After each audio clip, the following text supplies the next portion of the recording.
The past is often written in dust, but here, the silence screams of grandeur. 4 millennia ago, a sophisticated civilization simply dissolved into the sands of time. Beneath the harsh desert sun lies the skeleton of Mohenjo-Daro, the city of the dead. It is a labyrinth of forgotten order.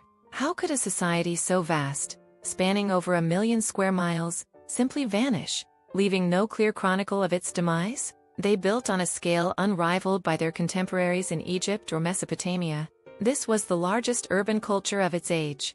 We look upon walls built with unimaginable uniformity, every brick crafted to perfect, unwavering proportions. Who were these silent architects, and what intricate code of laws and logistics did they live by? They mastered the flow of water, constructing the first great drainage and sanitation systems known to man. Imagine a city where cleanliness was law, where every home had access to fresh water and covered sanitation. This was not a world ruled by towering monuments to ego or opulent temples dedicated to powerful gods. The Great Bath, perhaps a ritual space, a purification site, or simply the civic heart of a deeply ordered life. They left no colossal statues of conquering kings, only the quiet, compelling evidence of an orderly existence. Their empire was one of commerce and planning, built not on conquest, but on mathematical consensus and trade. The ultimate enigma begins with their language, 400 unique symbols waiting patiently to surrender their meaning. Every inscription is a frozen whisper, a secret held tight in clay and stone for 4 millennia.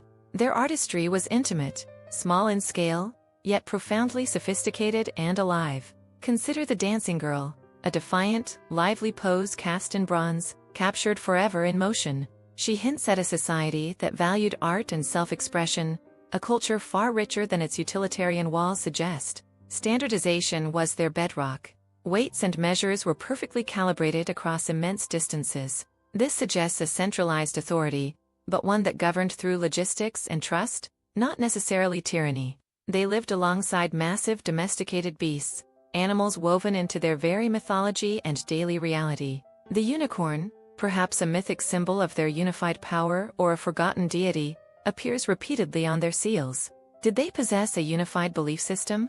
The answers are fragmented, scattered among tiny artifacts and terracotta dolls. Unlike their contemporary kings, there are no grand burial chambers, no treasures laid out for the afterlife. Their focus seemed fixed entirely on the here and now, on the seamless management of a harmonious urban life. But even the best-laid plans are subject to the overwhelming whims of nature. The lifeblood of this empire, the mighty Indus, was simultaneously their greatest asset and ultimate vulnerability. Around 1900 BCE, the silence began to spread. The great cities started to wither and shrink. What catastrophic force could dismantle such an advanced, organized society? Was it climate change? A decades-long drought that shattered the delicate balance of their agricultural system? Or did shifting tectonic plates redefine the landscape, forcing the river itself to abandon its settled course? We see evidence of people abandoning the great urban centers, migrating eastward towards smaller, struggling settlements. The quality of life declined. The perfect standardization of bricks gave way to crude, haphazard construction. It was a slow decline, a painful unraveling of 4 centuries of meticulous, ordered planning. For decades, a violent invasion theory dominated the narrative, perpetuated by scattered human remains. But modern archaeology has overwhelmingly dismissed the idea of a conquering horde descending upon the cities. The deaths were likely localized, perhaps casualties of urban collapse, poverty, or epidemic disease, not war.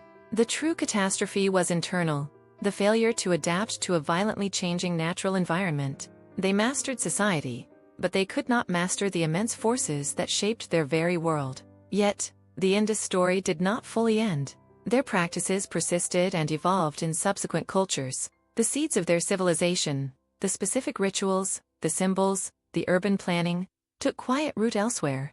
Their lasting legacy is perhaps the concept of the planned city, a blueprint for future urbanism across the subcontinent. Today, archaeologists continue the patient excavation, peeling back layers of silence, hoping for a definitive answer. Every shard of pottery, every broken seal, is a letter in a language we have yet to truly master.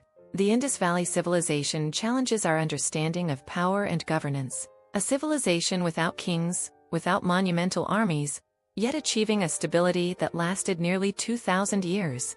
What profound lesson does the perfect, vanished city hold for our own sprawling, complex, and vulnerable world? We stand on the precipice of discovery, waiting for the code to break, for the ancient whispers held in the earth to become a roar. The mystery of the Indus remains, a silent city, waiting only for the sun to rise again.